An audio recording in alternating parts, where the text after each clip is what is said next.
I started advertising on Facebook 11 years ago in 2013, and since then I've personally managed Facebook ad campaigns that have spent more than $50 million and generated more than $200 million in revenue. I've also built one of the largest meta ad agencies in the UK during that time period. Over the last 5 years alone, we've worked with more than 2,000 clients in just about every industry that you can think of. And I say this right at the beginning to let you know that I know what I'm talking about and that I'm a good source of information. You can take the advice that I'm giving. I'm going to compress that 11 years of experience into this one video. Let's dive in. So one of the most important things that I've learned running Facebook ads for so long is that most Facebook ad campaigns fail just like most businesses fail. That is to be expected, but it shouldn't put you off. All the rewards go to those who keep going long enough to work it out. For some reason, a lot of Facebook advertisers, when they start on the platform, they seem to think that it is the platform's duty to get them results and that they should just, I've run an ad campaign, it didn't work, it should work. That's not the right way to think about it. You should see the platform as the opportunity to put your ads in front of people, which is all it is. That's all any advertising ever is you are paying to put ads in front of people. Whether or not those ads produce good results for your business is absolutely dependent on the quality of the offer, the quality of the ad creative, stuff we're going to get into in this video. And I think that coming into it with that mindset causes so many business owners, marketers, entrepreneurs to launch ad campaigns, them not work, and then they just go, this doesn't work, and they leave the platform after literally a week, 2 weeks, maybe a month. You should expect your ad campaigns to fail. We all know the stats that 90-something% of businesses fail. Probably 90-something% of Facebook ad campaigns fail.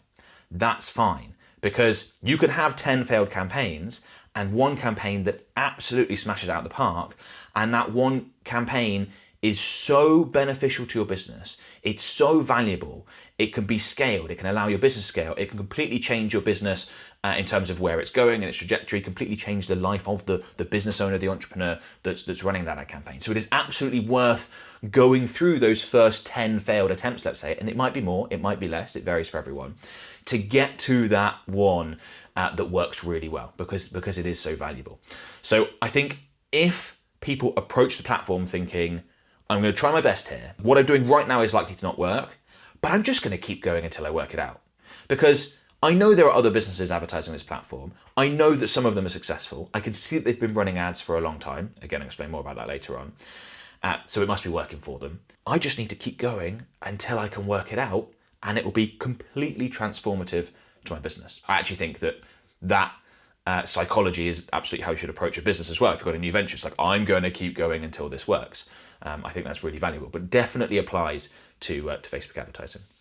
Now, for those people that do get through the first failed 10 ad campaigns to get to that one, the positive is that you know that other people won't.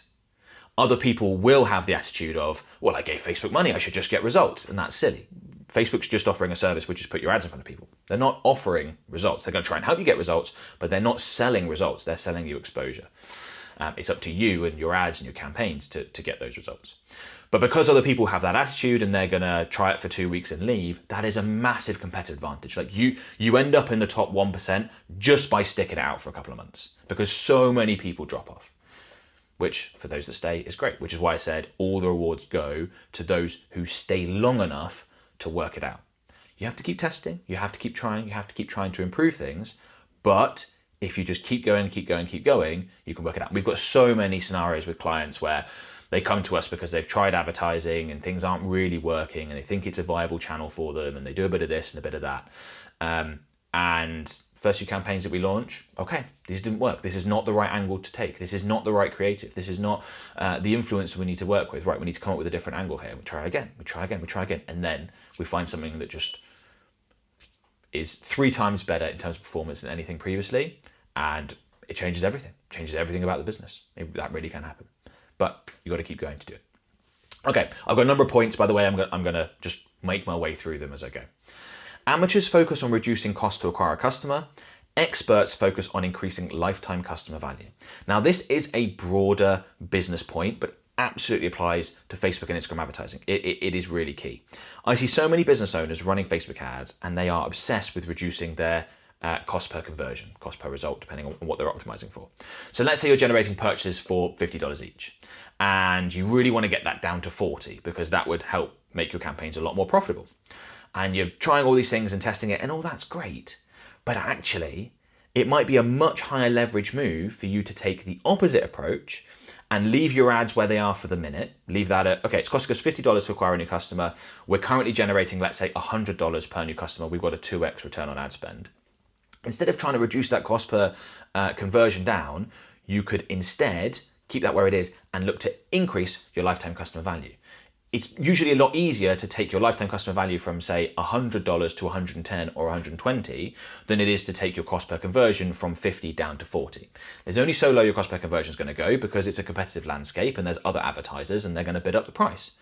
But there's no limit to how large your lifetime customer value can be. And taking a lifetime customer value from $100 on average to $120 is normally very straightforward. You only need a small fraction of your customers to buy again, or to buy an extra product when they do check out, or there to be a little upsell. Or there's loads of different ways that you can increase that. Or if you've got a subscription or a monthly service on a retainer, just decrease your churn by a little bit and you'll increase your lifetime customer value by that 20%. Now, if we go back to our example, let's say you've got that $50 cost to acquire a customer, you almost certainly, if you've been running ads for a while, you tested a bunch of stuff and you've settled on 50, it's almost certainly impossible for you to reduce that cost to acquire a customer down, say, below $20. Like if your ads are already decent, the idea that you're going to more than half your cost to acquire a customer is probably impossible. But you could absolutely take your lifetime customer value from a customer from $100 to $200, $500, $1,000. That happens all the time. Businesses do that all the time. And there is so much more profit to be made on that end than there is on reducing your cost to acquire a customer. And if you do take your lifetime customer value from $100 to $1,000, you can then reassess your cost to acquire a customer limits and go, well, the max we could pay before was $50, but now, you know what, I think we can go ahead and pay $200 to acquire a customer, which means we can scale this campaign 50 times as much as what we're currently spending, 100 times as much what we're currently spending, acquire all the customers in this market because we can now afford to pay that much more to acquire a customer. So experts, the best in the business, focus on lifetime customer value, increasing that. I've got a whole separate video about that with specific tactics that you might want to check out. I'll include a link in the video description.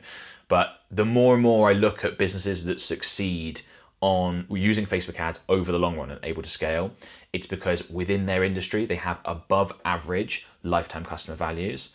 And it's something I'm constantly bringing up with people who are in my mentorship program that ask me questions about how do I do this, how do I do that? And I'm like, maybe we don't need to do that. Maybe we just need to fix this thing. And by the way, if you just implement a better email autoresponder, that'll probably do it. Quite easy to do. Okay. Facebook ad campaign structure, targeting, and settings are less important than you think. Offer is the single most important thing in a Facebook ad. Creative is next. A lot of Facebook advertisers, from what I've seen, look at their ad campaigns, they aren't producing great results, and they want the problem to be a setting or a targeting change or something like that. And they want that to be the problem because if that is the problem, it's an easy fix. You just need to get the right information, go in, tweak the targeting, change the setting, and voila, the results are great.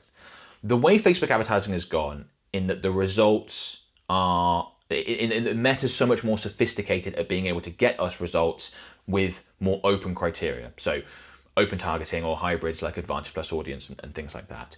The less that stuff has an impact, and changing it is not really a point of competitive advantage. Now, when I first started 11 years ago and 7, 8, 6, even 5 years ago, you could gain an advantage over your competition by having better targeting, better setting structures.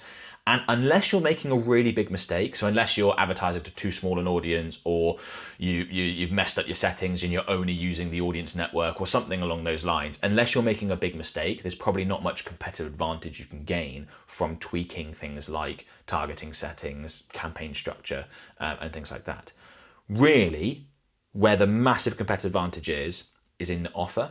What are you offering? And the ad creative. And again, I speak to Facebook advertisers all the time through like comments online on my various pieces of content, but also as part of my mentorship program. And a lot of business owners think their offer is great. And I think that's a really dangerous trap to be in. They think, I've got a great offer, and someone like me can take a look at it and go, not really. Like, that's what 90% of your competition offer. You're offering a free quote, a free consultation. So is everyone else. That's not something that someone in your target market is going to look at and go, I need this thing. How can I not go ahead and grab this thing? Now, there are many ways to improve offers, but knowing that it is the single most important thing, and until you feel like you've got that nailed, that should be your primary focus. For different businesses, it's going to be different things. Obviously, there are price-related offers that can be fantastic. Can you beat your competition? And you can do that with single products, with bundles, people buying volume, they get better prices. There's lots of ways of doing that. With service-based businesses, you can often do it with guarantees. Something that a lot of businesses don't take advantage of is that you can reverse the risk associated with buying your product or service if you guarantee something, an outcome for your prospect. They're going, well, I might as well buy this thing because it's guaranteed. So lots of different ways you can improve offers. I've got separate content about offers because it is so important. I won't go into all the detail in the world here, but just know that is the most important thing. Next most important thing is ad creative. What your prospects see is by far the most important element of a Facebook ad campaign. It's not the stuff at the ad set level or the campaign level. It's what you put in front of people, which when you sort of logically think about it, you're like, well, of course it's what you put in front of people, because that's what's going to either grab their attention or not. That's what's going to convince them to take action or not. That's what's going to give you positive or negative brand association. That's what's going to help you develop a relationship with your prospects or not. It's going to do all the things that you need or not to get your prospects to the point where they're ready to buy from you. So I think a lot of advertisers should spend a lot more time, effort, resources on creative and focus less on tweaking targeting options and settings. With that said, as long as you're not completely messing it up, as long as you haven't got campaign settings where you're running a traffic campaign when you should be running a sales campaign or something along those lines, which I think most Facebook advertisers get past that pretty quickly. A bit of education around this and you'll be past that point. It's offer and ad creative. And it's a lot of Facebook advertisers don't want to go near there because that's the hard stuff to do, right? That's the thing you've got to really think about and find inspiration and get creative and try something and it won't work and try it again. But that's, I'm here to tell you the truths based on my experience, 11 years experience with Facebook advertising. That is what really matters. Okay. Before investing a lot of time or money in a Facebook ad experiment, so testing something, first ask yourself, if this works, will it make a substantial difference to my results? If not, don't do it. Other tests are more important. I see a lot of Facebook advertisers testing a lot of things, and they test because they think that's a good idea to do. And it is. You absolutely want to be testing. But they're testing around the edges. They're not testing the big stuff. So I already talked about in the previous point how important offer is, and it is just absolutely crucial. But there are other elements as well that you can test that you should start with before you start focusing on the tiny little things. If your ad campaigns aren't producing great results and you're testing different call to action buttons, trying to work out which one's going to produce the best results, it's not a waste of time, but it's definitely not the test you should be running. You should be testing different offers. You should be testing different creative styles. Have you tested including an influencer in your ads? Have you tested UGC style content? Have you tested image versus long form video versus short form video versus carousel? Have you tested headlines that focus on one benefit associated with your product versus a completely different benefit associated with your product? Have you tested including a guarantee or something along those lines? Those things are much more likely to have a big impact on your results. And when you're going through your ad campaign, you're analyzing it, the results aren't where you want them to be, or you think they can improve, think, okay, what are the biggest needle movers? It's probably not testing 3 different background images for this ad selling a product that's exactly the same, but we've just got a blue background, a red background, and a green background. It's probably not that. There are probably other things that you might want to test. It could be different products within your product range. It's going to vary depending on the businesses. I can't give specific advice because it will vary across different businesses, but this is where you need first principles thinking. You just need to look at your stuff and think about it from your customer's point of view and think, is that actually going to be a needle mover? Is that going to substantially make a difference to someone looking at this? Are they going to care a lot more about this than they do about this alternative one? If the answer might be yes, then it's an experiment you should run. If not, there are other tests you should run. Ignore real-time data and daily results. Now, I totally get why Facebook advertisers do this, and I absolutely did this myself at the beginning. When you first start running ad campaigns, you don't have that much experience, you are constantly hit and refresh in Ads Manager. You wake up in the morning, it's the first thing you check. Just before you go to bed, it's the last thing you check. You're sat having lunch, or I'll quickly check my results, and it's just constantly doing that throughout the day. And it's not good. It's not good for you psychologically, because you just sort of become addicted to looking at the data and refreshing and updating it and seeing how things are performing. And I'm sure people watching this have been in this place, I certainly have, where it really affects your mood. You know, you check your results, and if they're great, you're happy, and if they're not, you're sad or anxious or angry, and that's just not a good place to be. And it's especially not a good place to be because we know that real time and sort of day by day data, when you're looking at, say, yesterday or today's results, is highly inaccurate. Meta, since iOS 14, has had a harder time of accurately tracking the actions that people take. They're very open about this. They will say that they use modeled data, particularly during a, say, 48, 72-hour window. So if you're looking at the last 2 or 3 days, a lot of that data is going to be modeled. And what that means is that Meta is, yes, looking at the actual results that have been generated and that Meta can track, but they're also going to estimate extra results, usually based on ones they think will have happened, but they can't track. And actually can go the other way as well, because obviously they can get those estimates, they can underestimate, they can overestimate. Now, what that means is that this data is just not very accurate. So you're looking at real-time data or yesterday's data, and that's affecting business decisions, optimization decisions within your ad account. Do I turn this ad campaign on or off? Do I kill this ad? Do I not? And it could just be wrong. You're allowing that to affect your decision-making, allowing that to affect your mood when you really shouldn't, because it's just not accurate. So it's much better to extend the time horizons. It's much better to extend the time horizons because you do get more accurate data. So obviously Meta starts with modeled data, and then as that information comes in, it gets updated and becomes more accurate. You also get a much better sense for things when you look at things over a longer time horizon. If you're looking at daily results, you could have really big daily fluctuations, because when you're advertising on Facebook, you're advertising to real people in the real world, and real world things affect stuff. Let's say we're advertising in the UK.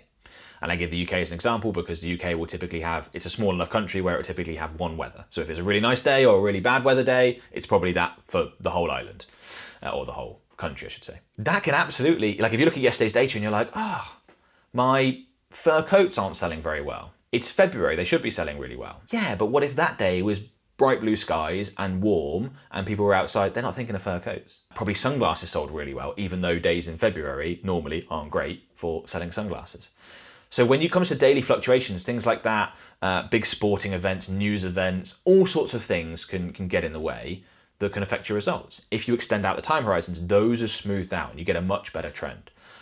Facebook advertisers always complain about results fluctuating, and it's something they want to try and fix. And I think that's ludicrous. It's like trying to stop the sun from rising in the morning and setting in the evening. It's like your results are going to fluctuate. Much better to learn to live with it. And if you look at your results over a weekly or monthly time horizon, then you're going to make much better decisions as an advertiser, and you get out of that weird sort of neurotic, constant checking and allowing that to dictate your mood and things like that. So I really think that that's very important, to just ignore real-time and daily results and extend the time horizon, especially with new ad accounts where there's going to be more volatility anyway.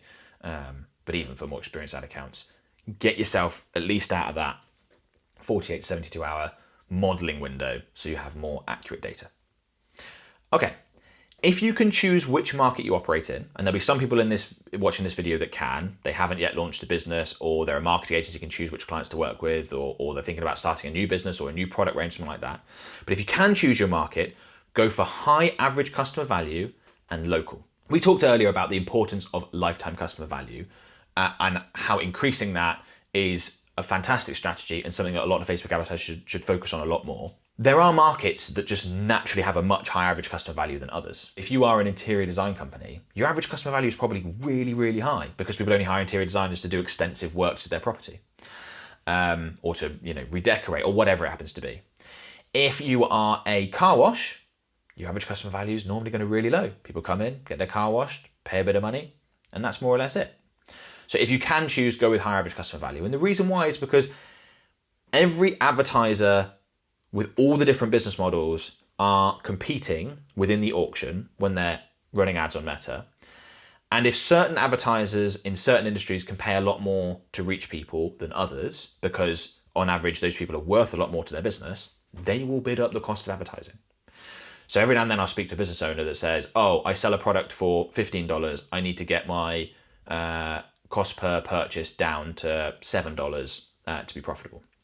And you think, what? Really? Like, that's it. That's all you make from a customer is 15. You've got them to do all of that, get their payment details out, go through the whole process, and you're going to get 15 back for it?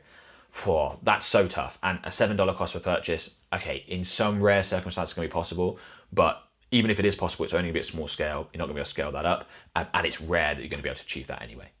Whereas if you work with an interior design company and they say to you, look, we make $100,000 a customer on average, because we do big projects.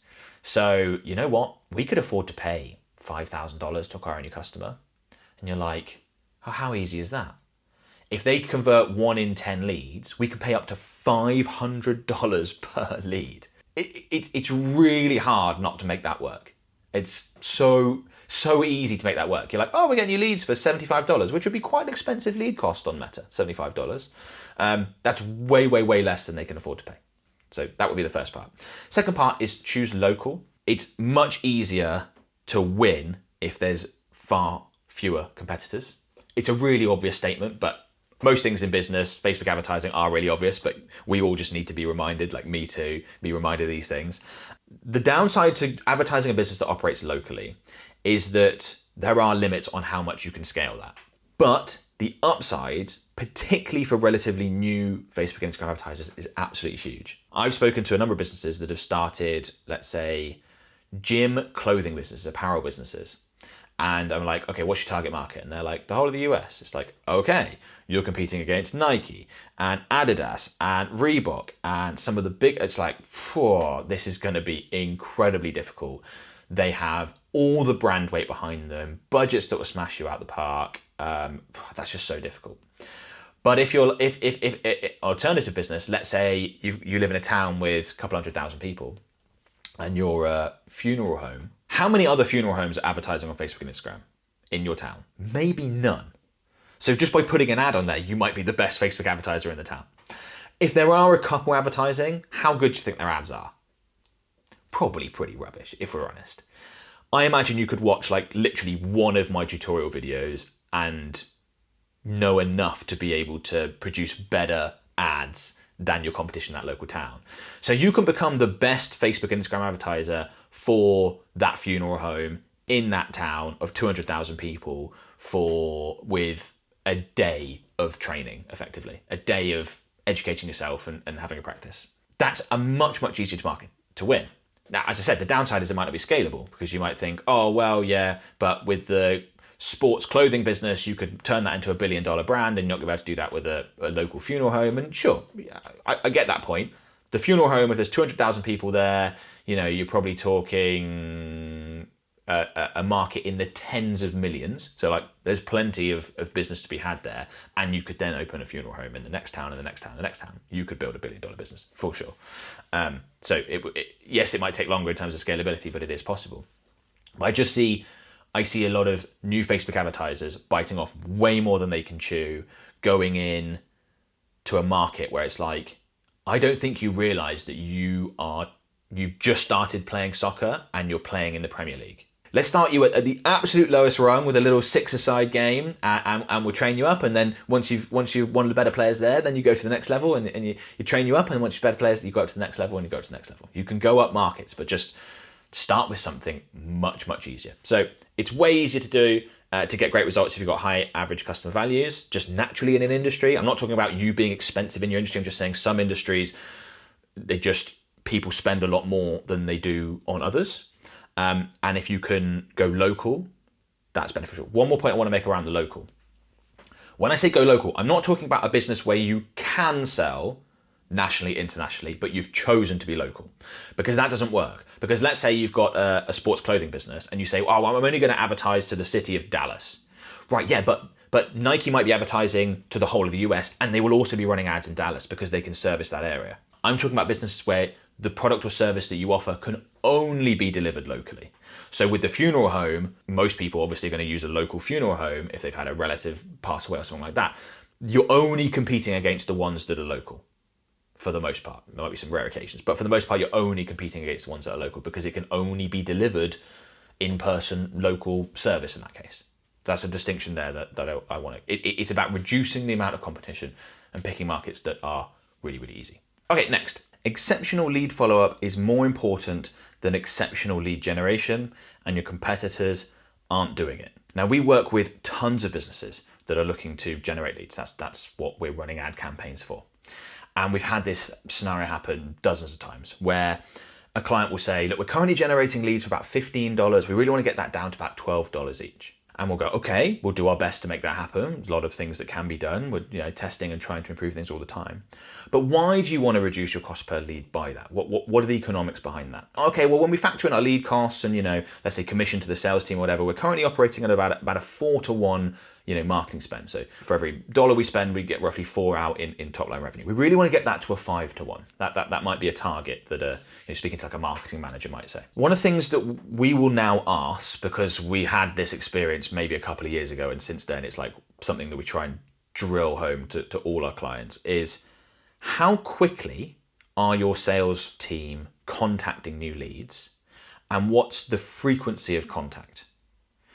And we'll often hear things like, oh, well, we try to get back to leads the same day that they inquired all the time, by the end of the day. And, we'll give them a couple of calls, and if that doesn't work, send them an email, and otherwise we think they're a dead lead at that point. At that point, we often shock them and we say, your business will massively grow and massively improve if we do nothing to the lead gen. So we're still generating leads at $15 each. But you try and contact those leads at an absolute minimum within half an hour of them being generated, not by the end of the day. The difference there is huge.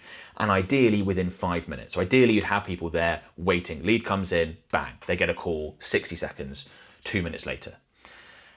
If you do that, the chances that you actually get in touch with the lead, you actually make contact with the person, is way higher. And obviously the more leads you get in contact with, the more you're going to convert into eventual customers. Fairly obvious again, but again, these things are obvious, we need reminders. And the more likely they are to be engaged in the process and remember that they just filled out something to become a lead, and they are actually interested, and they'll also be impressed. Wow, that was quick, brilliant.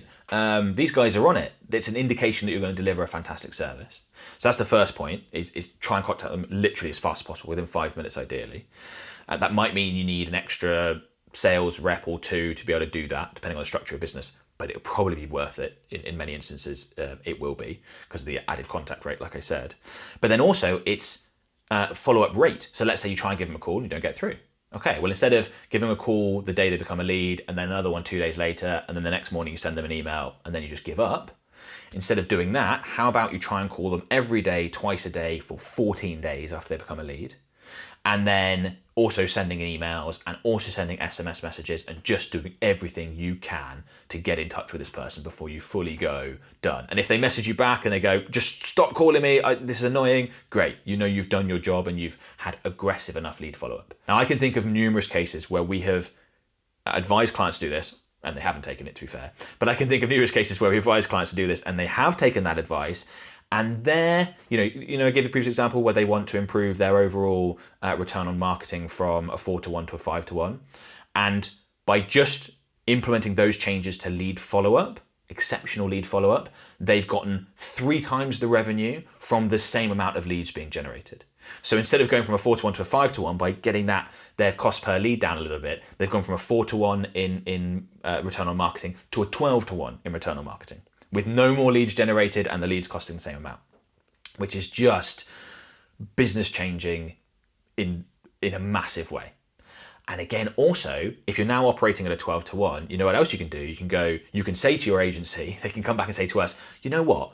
Because we now make 3 times as much on average per lead, because we get in contact with so many more leads, not to mention that you might be able to put up your price and all those other things, but just getting in touch with that many more leads makes that difference.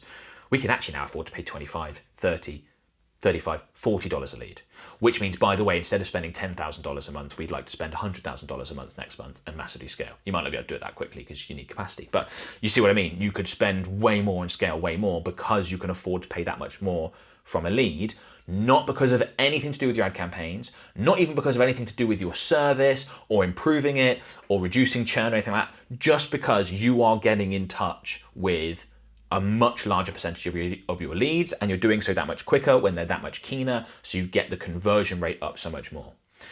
If you think about the average business running Facebook and Instagram ads, the leads they generate, one of the absolute biggest drop-offs is just going to be getting the lead, someone's become a lead, getting them to take the next step. Whether that's becoming a lead via your website or using an instant form, it's just like, can we just get in touch with them so that we can move them to the very next step? Not become a customer, just get them there.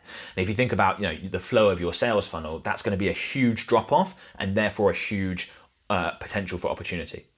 And the end of this point was your competitors aren't doing it. So it gives you massive competitive advantage. If you get 3 times the revenue per lead because you contact them at a much higher contact rate, you achieve a much higher contract rate, and your competitors aren't doing it, they're scrambling around for $12 leads and you can pay $30 leads and you just blow them out the water. You're like, Facebook ads cost has gone up 15% this year, and what? Who cares? I can afford to pay this. I can spend way more. Competitors are nowhere near me because we have the best sales team in place. They are super on it with follow-up. That's really important to our business, and it's been a game changer. There are only 2 Facebook ad metrics that really matter: cost per conversion or ROAS.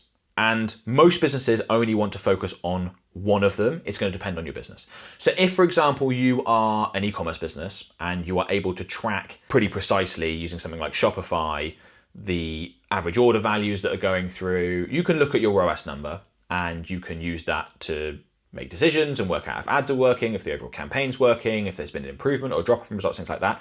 If you are generating leads, you'd be looking at your cost per lead, or if you're going for some other sort of conversion, but you can't track eventual purchases, like you're running ads to a webinar opt-in, and then you don't have the data set up to be able to fully track when someone becomes, let's say, a client later down the line, then you'd want to look at cost per conversion. But that really is all I would like you to look at. It's so easy to get lost in CTR and CPMs and going, well, hang on, this ad's got a better CTR than this one, but this one's got a better CPM, this one's got a better engagement rate, this one's got a higher quality ranking, this one's got da-da-da-da-da. The return on ad spend or the cost per conversion metric, whichever one is most suitable to your business, it basically encompasses everything that's important to your business and the success of your Facebook and Instagram ad campaigns, and is absolutely what you should be basing decisions around. I don't care if ad A has a better CTR than ad B, if ad B produces a better return on ad spend. It just doesn't matter. I don't care if ad set A has a higher CPM than ad set B, if ad set A produces a lower cost per conversion. That's what really matters. So just blank out all the noise and focus on what's really important, and it's one of those 2 metrics. But that's going to vary, of course, depending on your business. So I'm just going to pause for a quick second because I have something really, really exciting to tell you about. Now, literally the day this video is published, we are launching a brand new program called Facebook Ads Mastery. So this is a brand new course with a community, and it's all brand new material. Never before seen, never out my YouTube channel, never sold anywhere else, anything like that. And we've packaged everything up that me and my team use to run literally thousands of Facebook and Instagram ad campaigns every year. You've probably seen, if you've been following me, either in the videos or on Instagram or whatever, that we're constantly putting out results and screenshots from client ad accounts with fantastic return on ad spend numbers. We are able to produce great results, and we're putting all of that into Facebook Ad Mastery in this program. So we are sharing the strategies, tips, techniques that we use to get those results, also to train our staff. Like this is really good stuff. So it comes with a school community. There's going to be tons of interaction from me and my team in there, answering questions, providing value information. There's live calls and trainings. So a lot of stuff coming from our end to really support people who jump on this and help them get the best results possible, which is what we really care about. The price starts at just £97 per month. We've never offered something this affordable. We've really priced it so that even beginner Facebook advertisers can use it, although we've got things in there from beginner all the way through, right through to advanced. It's literally the day that this video is published is when this is going live. Very, very exciting. So if you're interested, there is a link in the video description. You can click on that, find out a bit of information, and hopefully I see you on the inside. Okay, so next, Facebook ads truth. You should base optimization decisions using conversion volume, not time. What I mean by an optimization decision is, let's say you've got multiple ads running and you are trying to decide, do I turn certain ads off? Do I keep them running? Do I test new things? Do I change this ad set? Do I adjust strategy? It's something, when something's already live, you've already got campaigns, ad sets, ads live, and you're deciding, do I turn them off? Do I change them? Those are optimization decisions. And you should use conversion volume, not time. Now, one of the most common questions that I get asked all the time is, after I launch a new ad, how long should I wait before I decide if the ad is successful or not? Now, time is not a good yardstick to use. It's not a good measuring window. You're much better off using conversion volume. Because let's say I was to give you advice of 7 days. Launch an ad, after 7 days, assess the results. What if after 7 days, you've got, let's say, 3 ads, and between them they've generated 6 conversions? Well, you haven't got enough data to make a call yet. You just don't. But if after 7 days you've got 6,000 conversions, you probably could have made a decision much, much sooner. So there are ad campaigns with really high conversion volume. Let's say you're generating sales or leads for a relatively low price. You're advertising a low ticket offer. And you're operating with a big budget, you will generate enough conversions to be able to make decisions on whether or not an ad, a strategy, an ad set is successful, sometimes within hours. And on the other end, you could be generating leads or sales for something that's really high ticket. The volume of conversions generating is really low. Perhaps you're not operating with a large budget, and you might launch 4 ads and it might take you a month to find out whether or not they're going to succeed or not. Sometimes even longer than that. There's no rule that I can give you that is just always going to work in every scenario. I think 7 days is a good average, but because of the reasons I just described, that's going to vary massively depending on your business, depending on your budget, and depending on your conversion volume. Conversion volume is the thing that really matters. And now, I think most meta advertisers would really benefit from taking an hour and having a little search around YouTube for statistical significance tutorials. And just familiarize yourself with the concept of statistical significance. Statistical significance is basically at what percentage likelihood is option A better than option B. And there are free online tools called statistical significance calculators, and you can enter in your results for ad A and enter in your results for ad B, and the statistical significance calculator will tell you with a 90% confidence, with a 75% confidence, ad A is going to outperform ad B. And if you just play around with that and watch a few tutorials, you get a sense for looking at an ad account or an ad campaign and going, okay, it's fairly statistically significant that option A is going to outperform option B based on the data we've already got, or no, actually, we don't have enough data yet. I see a lot of Facebook advertisers, they'll ask me questions, they'll show me an ad account, and they'll be like, one ad has got 10 conversions for $11 each, and then another ad has 2 conversions for $18 each, and they're like, oh right, the ad with 10 conversions obviously outperforms. And you're like, not really, because if ad B has got 2 conversions for $18 each, what happens if the next person that clicks purchases? Just think about that mathematically. So $36 has been spent, let's say the next click is roughly $1, you're going to bring your cost per conversion down to $11, $12 if the next person who clicks a conversion. And that's probably getting a bit mathsy for some, but what I'm just trying to describe is that's not statistically significant, that result. You haven't got enough data to be able to make that call, because if you just get a couple of extra conversions in, the whole picture looks very different, which is why you want to wait. So yeah, extra bonus points for checking that out. Okay, next, if you can't scale, it's because your ads aren't good enough and you need to create a lot more. So if you think about the way meta advertising works, right, you've got your overall target audience. Meta, with its machine learning and AI systems, is really good at working out who within your target audience are the best possible prospects.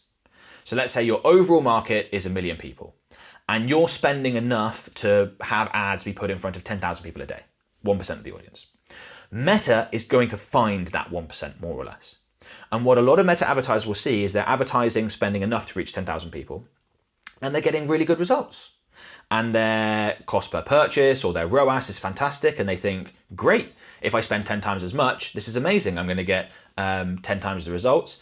And what they do is they try and scale, and they see that their cost per result goes through the roof, or their ROAS tanks, and they're like, what on earth is going on? I can't scale my Facebook ad campaigns. In that scenario, what is likely happening is that your ad is good enough to convince that top 1% to convert. The hyper responsives within your market, the people that are most keen and most into what you have to buy, sell, offer, whatever it is, right? And then as you try and scale, Meta's found the top 1%, and let's say you double your budget, And now Meta's got to put your ads in front of 20,000 people a day instead of 10,000 people a day. And the next 10,000, so you got your first 10,000, you got your next 10,000. The next 10,000, they're okay. Still really quite keen, to be honest. They're not quite as keen as these 10,000, but they're still pretty keen. And perhaps your cost per result goes up a little bit because they're still decent. But then you spend a bit more and you're getting to people that are still interested, but a bit less. And then you spend a bit more and you're getting to people that are, yeah, we're kind of interested in this, but not so much. And then you spend more and you get people that are like, I could take it or leave it. You spend more, you get people that are like, what's that? So you can see what I mean by as you spend more, you're being put in front of people that are lower quality prospects. Now, the better your ad is, the better it will be able to take someone who is, let's say, within the top 8% of your target audience, as opposed to the top 1% in terms of responsiveness, and get them to convert as well. So if you can't scale, it's because your ads can only get the really keen beans to convert. It can't get a wider section of the audience to convert. So the solution is you need much better ads. And the way to resolve that is to create a lot more ads.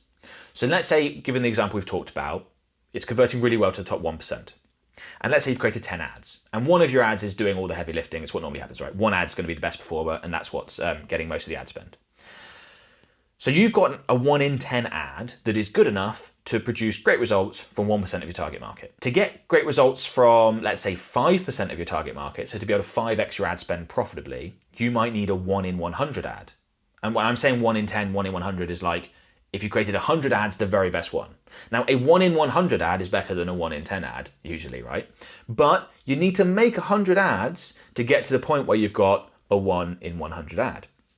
And then if you wanted to reach 10% of your target market or 20% of your target market profitably, which, by the way, would be 20xing your budget from where you were originally. So the work is big, but the opportunity here is massive. You might need to create 1,000 ads because you might need to find a 1 in 1,000 ad. And if you create 1,000 ads, what happens is you will just, obviously you're going to try and do as well as you can and improve on it and create the best possible ads. But if nothing else, you're going to stumble across a fantastic ad. Something that you hadn't thought about, that you'd found from a competitor or you'd seen another advertiser using, or something in a different industry, or you know, someone in you or your team, you're talking, you go, you know what, we could try an ad with this sort of format. We've never done that before. Let's give it a go. And you just do that enough times, literally 1,000 times, and you will stumble across one where you're like, I can't believe it. This ad converts at 1/3 of the cost in terms of cost per purchase as our previous best performer. This is going to allow us to 10x our budget. This is business changing. So if you can't scale, I would look at it for the most part, assuming that you're not running into audience size issues. Like if you only operate in a town of 100,000 people and you can only operate there, you won't be able to scale just because of population size, right? In order to scale that business, you'd need to open like new locations or have other bases with other towns and then scale it that way. But assuming that's not the issue here, it's normally because your ads just aren't good enough. No matter how good you think they are, they just aren't good enough. And if you create loads more, you're likely to find those absolute gems that can change everything. Don't fight the tide. I think it's a really good idea for meta advertisers to work out when in the year is peak season and when in the year is not, and adjust their ad spend accordingly. I understand the impulse for people to say, my sales are great in Q4 and they're great in Q2, but Q1 and Q3 are terrible. I mean, I'm not sure how many businesses that would actually be true with, but let's say that's the case. I really want to find a way to generate more sales in Q1 and Q3 because those are the bad parts of the year for us. And honestly, I feel like that's fighting the tide. If your sales are great in Q4 and they're great in Q2 as well, there's probably reasons for it. It could be seasonal to do with weather. It could be, let's say chocolate, for example, is going to sell really well for Christmas, Valentine's, and Easter, right? Those are going to be your best times of the year. I would go with the tide instead of trying to fight it. Yes, you could probably do things to improve your number of sales you generate or your ROAS during the bad times. But you know what? It's probably better. You're probably better off just spending a lot less during the times that aren't as good and spending a lot more during the times that are really good. And if you take a longer term view of things, if you assess your return on ad spend and your results over a year, as opposed to just like individual chunks of time, and I've given quarters there, but sometimes people will be looking at this in shorter time frames than that. I think you'd be net much better off. There's probably underlying reasons why there's big seasonality, and fighting those is not resources well spent. So for us as a marketing agency, for example, we know that the quietest time of year for us is December when it comes to new clients. Now, that might seem weird because we're obviously advertising a lot of Christmas campaigns, and we are, but all the Christmas campaigns, those clients come on board August, September, October. Maybe the real late ones might be November, where they're like, we need a campaign last minute, and we have those, but most of them it's earlier than that. So we've got all those in place and running long before December.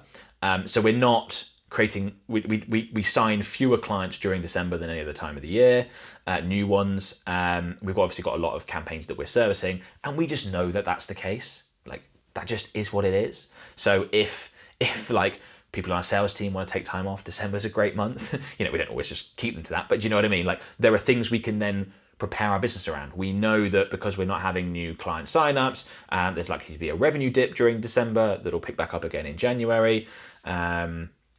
January we know is a great month because a lot of people, if they're thinking about starting a new Facebook ad campaign, if they're not taking advantage of the holiday season, they will, in November, December, they will often say, oh, let's get it started in January.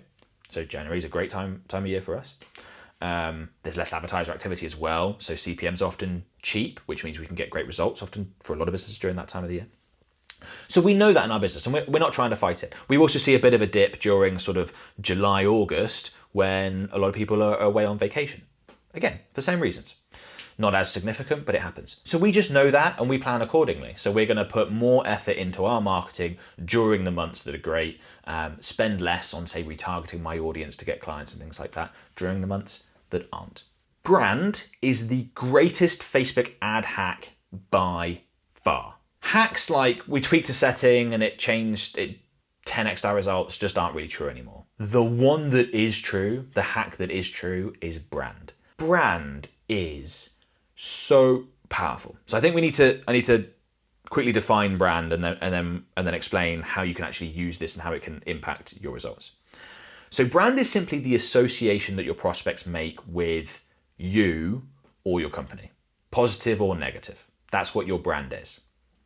If you have a very positive, firstly, if you're known, or you or your business is known, or someone associated with your business is known, and it's a positive association, that is the single biggest lever that I could ever think anyone with Facebook ads could pull that could massively, massively improve results. So we've been fortunate enough to work on some client campaigns where a major celebrity is a part owner of the business.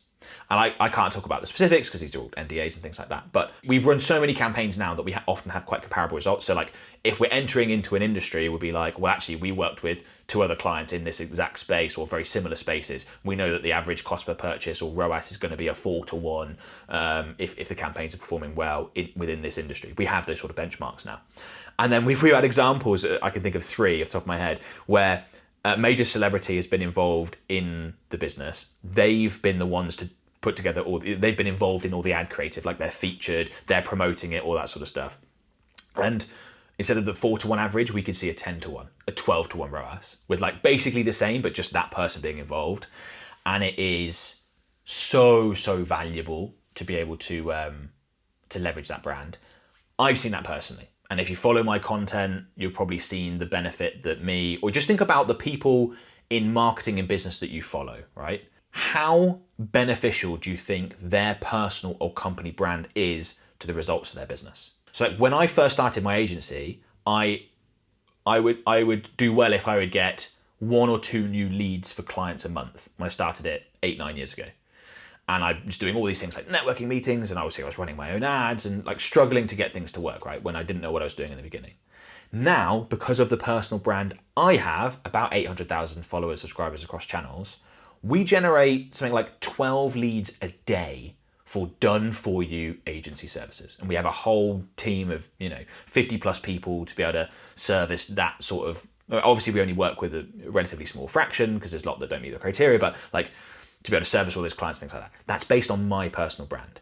Now, obviously all the ads that we run as a business to get clients for agency, they all feature me because I'm the influencer that impacts those results. So brand is so powerful. There are tons of examples. Think of The Rock with his tequila business. I can't remember the name of it now, but that thing's worth billions simply because he's endorsing it. Like, how do you think that business would be without him? It wouldn't be like half as big. It would be a millionth as big. It might not even exist at all. Think of the brands that the Kardashians have created and promoted, and think of how big some of those companies are. Like, the impact there is absolutely enormous. Okay, so what does that mean? How is this useful information for you as a Facebook advertiser? There are two ways that you can use brand to massively improve your Facebook ad results. You can spend a lot of time and money building one, and that could be either you personally or your business. And how do you do that? Think about how I did mine, right? I created loads and loads of content, provided as much value as I possibly could for years and years and years, helped a lot of people. And that's absolutely viable and absolutely something you can do, and over the long run will be massively beneficial. Or you can look to leverage other people's already established brands and save yourself a lot of time. Now, to work with the people that have that, they're going to want a lot for that because they've spent the years. It's like if someone else wanted to come along and leverage my personal brand and do like a joint venture on something, it's like they've got to really offer something attractive because they're taking advantage of the 8 years and the literally, I was going to say hundreds of thousands of dollars. It probably is in the low millions that I've spent on all the content and everything like that that's been created during that time period. I mean, thousands of videos, money on video editors and equipment and all this sort of stuff, right? Like they're leveraging all of that time and that money spent. So they have to come with something really attractive. But you can do that. So how could you go about doing that? You could hire influencers literally to record your video ads for you. That would probably be like the quickest, easiest way to get started with something like this. You could test a bunch of influencers, find the ones that work for you. And influencers will have a rate for stuff like that. They'd be like, I'm going to send you a product, please use it, and I'll pay you $1,000, $2,000 to create a couple of video ads that we can then use ourselves. Really important, by the way, that if you're going to work with influencers like that, you do get them to record your ads, not just post about it themselves organically on their platform. Because we know, like, let's say it's going to be an Instagram post, well, people are going to see that for 24 hours and then it's gone, it's done. Whereas if you get them to record an ad and they're a name, you can then use that ad yourself and run that for weeks, months, years, and leverage their brand within your ad for that extended time horizon. So that's like the quickest and easiest way. Or you could go all the way to the other end and fully partner with someone. And there's sort of everything in between there. I've seen businesses start with what I recommended. You find some influencers, you reach out, you might try and work with 5 different influencers, you get them to promote your stuff. You find that one just absolutely crushes it, and maybe you work with them on an ongoing basis, and at some point they become part of the business, and that's beneficial for all parties. But if you don't want to build your own brand, you don't want to spend the time, resources on doing that, that is something I would absolutely recommend Facebook advertisers use. And the first option of just getting influencers to create your ads for you, that's a no-brainer for a lot of businesses. You also got to think, yeah, you're going to have to pay them money to do that. But most influencers, most people with a personal brand are good on camera because it's literally what they do. So it's like the quality of the creative is going to be good. And secondly, it's not going to cost very much because it's not going to take them very long, usually. Just record a few videos using the product, telling how great it is. That's quite quick and easy. And thirdly, if they're doing that for you, you're saving on the cost of producing the creative yourself. So it's like, okay, we had to pay someone a couple $1,000s, yeah, but we didn't have to hire the videographer that cost $1,200 anyway. So that's a real top tip, and I just wanted to absolutely ram home the importance of brand. Don't train for a marathon by swimming lengths. That might sound quite confusing, and you think, hang on, I thought it was a Facebook ads video. Why are you talking about, exercise? When people first create a Facebook ad account, often, and they have been told this by many sources, often they think, well, I can't run a sales campaign, I can't run a leads campaign, I need to run a traffic campaign because my account doesn't know how to generate conversions yet. In my opinion, that is bad advice.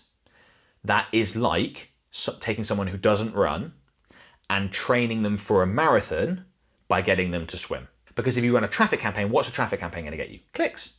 Some might convert, but you're much better off going for what you actually want. Now, the reason why people don't do that, the reason why people don't run a sales campaign or a leads campaign is that when they do, they don't get many sales or leads. But you just have to go through that. You would probably get less, in fact, you will certainly get less if you ran a traffic campaign during the equivalent time frame.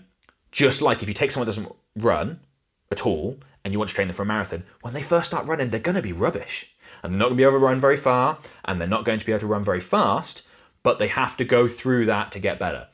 It is not a complete waste of time to get in the pool and swim, but it's not the best use of time, is it? And it's exactly the same with Facebook ad campaigns. It's not a waste of time to run traffic campaigns or waste of budget, but you'd be much better off just running the conversion campaign, the sales campaign, the lead campaign instead, and just going for actually what you want, and just accept the fact that it's not going to perform very well.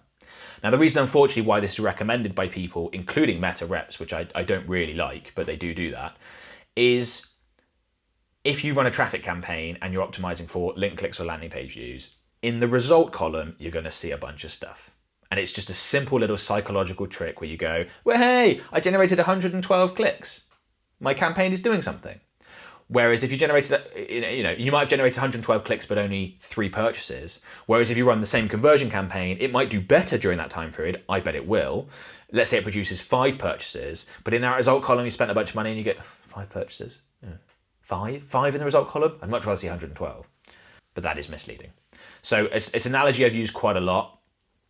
Don't train for a marathon by swimming lengths. But I think it helps explain the logic as to why I don't like using traffic campaigns for a new ad account. You just have to accept that new ad accounts don't perform as well as experienced ones because they don't have the conversion data.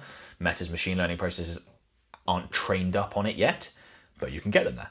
Spending 10% of your Meta ad budget on ad creative is highly likely to be net ROI positive.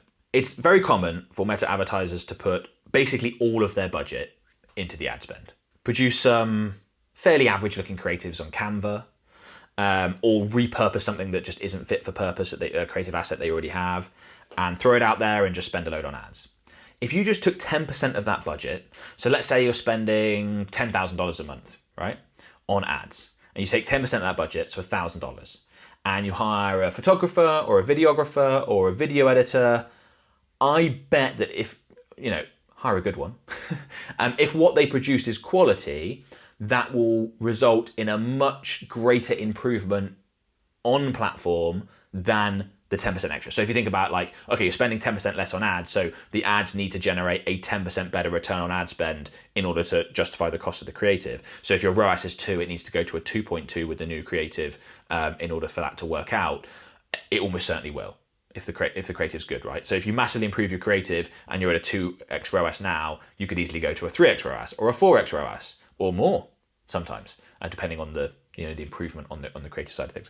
And this works at low budget as well, right? So if you're spending $500 a month, you could spend 10% of that, $50, and hire a video editor on Upwork or Fiverr who could probably take your boring, static product images and turn them into something a bit more interesting. And that could easily significantly improve your results. So I've already talked about doing that with influencers. You can hire creative professionals instead, depending on the strategy, or as well as. I just think changing the mindset shift of just put as much money into the ads. It's okay, first let's sharpen the axe before we chop down the tree. And let's spend a bit more time on that. Facebook ads tracking is not perfect. Learn to live with it. So we talked before about Facebook and Instagram ad data being modeled. Even aside from the modeling, which improves over time, it's still not perfect. You're not going to get exact matches. I've seen so many advertisers twisting themselves in knots, trying to get it perfect and spending a lot of time and resources, and it's just not worth it. And one of the biggest ways that this presents itself is when Meta advertisers are looking at Google Analytics versus at the data within a Facebook ad account, and they're going, hang on, these things are really different. And I'll explain one of the major reasons why those are often really different. Facebook will count a conversion if they have had a part in that conversion taking place within the attribution window. So the default attribution window is 7-day click, 1-day view. If someone has clicked on a Facebook ad and then converts within 7 days, or seen a Facebook ad without clicking and then converts within a day, Meta will say, and they're able to track that, of course, Meta will say, well, hey, we got a conversion. Now, Google Analytics might disagree, and here's why. Let's imagine this scenario, right? Someone gets presented with a Facebook ad on Monday. They click on it. They come through to the website, looks interesting, but don't do anything then. They remember the brand name. They Google it on Wednesday because I'm going to check that out again, okay? They're on the website checking things out. Oh, they can see there's a little 10% discount if you sign up for the newsletter. Right, great, okay. Sign up for the newsletter. Then they get an email over the next 3 days and the email that they receive on, I don't know what day we're at now, Saturday, gets them to purchase. Which marketing channel generated that purchase? Was it the Facebook ad? Was it the organic search on Google? Or was it the email marketing? Now, Google Analytics will use last touch attribution. So what was the last thing they interacted on got the conversion. So in that case, it would be the email marketing is what Google Analytics is going to say generated that conversion. But you and I both know that in that scenario, the Facebook ad was really important. That's what introduced the person to the brand in the first place. Now, that's not always going to happen. Sometimes it will be something else. It could be a Google ad followed by a Facebook ad or whatever, followed by an email. Like there's different orders in that. But that's why there's often a big discrepancy. People say, oh, Meta's over-reporting. It's like, well, no, they're counting all the conversions that they've had a hand in. You're trying to attribute each conversion 100% to each platform, and that's just nonsense. Like, again, I know that with the clients we generate an agency, a lot of them will watch my YouTube videos, they will follow me on Instagram, they will be on my email list, they will see retargeting ads on Facebook and Instagram, they might see retargeting ads on Google as well. It's like, what got this? All of it got the sale. All of it was what required to get the sale over the line. So that's normally the big discrepancy. And just don't worry about it too much by thinking, well, hang on, how can I worry about it? I need accurate data to be able to make decisions. You actually don't. So the first thing I'd say is you can look at relative performance. So let's say you accept that your data is not perfect. You want to make it accurate, as much accurate as you can with reasonable steps. So get the Facebook Pixel installed, get the Conversions API installed. Easy steps to take, no brainers. You could even use programs like Hyros if you're operating with a larger budget. Just quality software that will help with tracking accuracy. But let's say you don't do that. If ad A is producing a ROAS that's 20% better than ad B, those two ads are likely to both be inaccurate by a similar degree. So you can still look at relative performance, still go, well, okay, ad A is telling me that its cost per purchase is $12. That might not be quite true, it might be a bit different to that either way. But we know it's better than ad B, so we can turn off ad B and we can run with ad A, and we can test a new ad to test against ad A.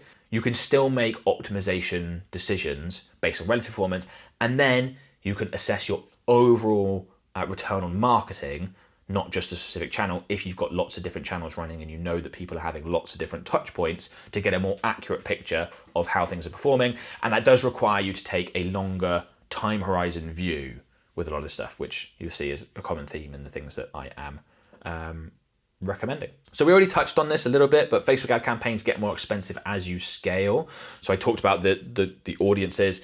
Meta finds the top 1%, then the next 1%, then the next, you know what I mean? The more and more you spend, you're like, okay, spend enough to put my ads in front of 100,000 people a day instead of 10,000 people a day. Well, a lot of that 100,000 aren't going to be as keen as a 10,000. So Facebook ads get more expensive as you scale. You need to plan with that in mind. So if your acceptable maximum cost per purchase is $20 and you're currently at $19 and you're thinking, well, hey, I'm profitable. If you try and scale that campaign, you're going to go over the $20. If you want to make sure there's a nice buffer for you to be able to scale. We talked about all different ways to do that. Increasing lifetime customer value might mean you could change that 20 number, creating 1,000 ads or 100 ads so that you get the one that produces a much better result is a good way to do it. But yeah, that's an important point. 30 minutes in the Meta Ads library can save you years of testing and a boatload of cash. So the Meta Ads library, if anyone isn't familiar, I'll include a link in the video description because I've got videos on this, is a place where you can see the ads that other Meta advertisers are running. Very simply. You can see the exact ad, the copy, the creative, how many ads they're running. You can see when the ad was first launched. I'll explain why that's important in a second. And this is obviously a really valuable resource. So I said 30 minutes, taking a look at some competitors, even taking a look at some industries that are sort of tangential to your industry. So they're somewhat linked, but not exactly the same, can be really good because there might be someone doing something over there that's different, that looks great, that you could bring over and give you a competitive advantage. If you've got bigger players within your industry that you know have spent a lot of money, resources, time on their Meta ads, and you look at their ads and they've all got like some similarities, like they're all a certain video length, or they're all images, or they're all carousels, you're thinking, they might have worked out that that's the best format. I should just start there because I can save myself a lot of testing. Or they might have worked out, oh, UGC style videos work really well. And okay, interesting. Or I'll get some of those made and I'll do the same thing myself. You could save yourself, honestly, years of testing and a whole bunch of money doing that. Now, one of the things to watch out for when you do use the Meta Ads library, in the Meta Ads library, you can see ads that are currently active from all advertisers.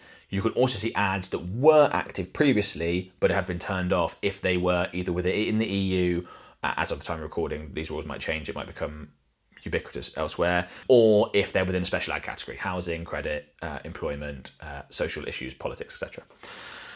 But if an ad, let's say you're not within a special ad category and you can see that your competitor's been running an ad for the last 3 months or 6 months or 9 months or longer, what's the percentage chance do you think that ad's performing well? Like, if they've been running it more than 6 months, it's obviously performing well, right? Like, it has to be. There's just no way it won't be, because they wouldn't keep running it. Who wants to lose money? So you can start by modeling from those ones, the ads that have been going a long time as opposed to the ads they launched last week.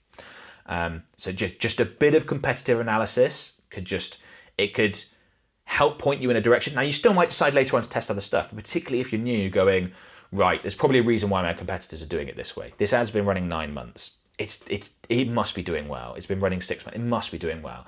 Let's produce some stuff that's really similar to this and see how it does. And you can also do that if you've been running ads a while but haven't been through that exercise in a while. Go and do that. You might find some inspiration. It might make a huge difference to your results. Meta has been using AI to advertise for years. Advertisers should use new AI tools. They're not going to be replaced by them. A lot of advertisers are wondering about the future of Meta ads and AI, right? Is it going to stop what we're doing? Is it going to completely replace us? Is it going to just be like, you give Meta your business and they just work it all out? Maybe at some point, but not anytime soon. AI has been used in how Meta runs their ad campaigns forever. It's software, it's machine learning, it's processes that allow Meta ad campaigns to optimize. That's why we're able to use a sales campaign as opposed to a traffic campaign, because Meta's AI is going to work out how to get you more sales. It's going to use all the data, all the inputs, and use algorithms to work it out. So I think that there's a lot of misconceptions around AI and Meta advertising. I think that the way we should be thinking about it is, when new tools come out, I'm going to use them. They're going to help me produce creative quicker and easier. They're going to help me produce ad copy quicker and easier and better. Great, I'm going to take advantage of this, but it's not something that's going to, make advertisers obsolete within the next 2 years, like some people are predicting. I cannot see that happening. If in doubt, keep it simple.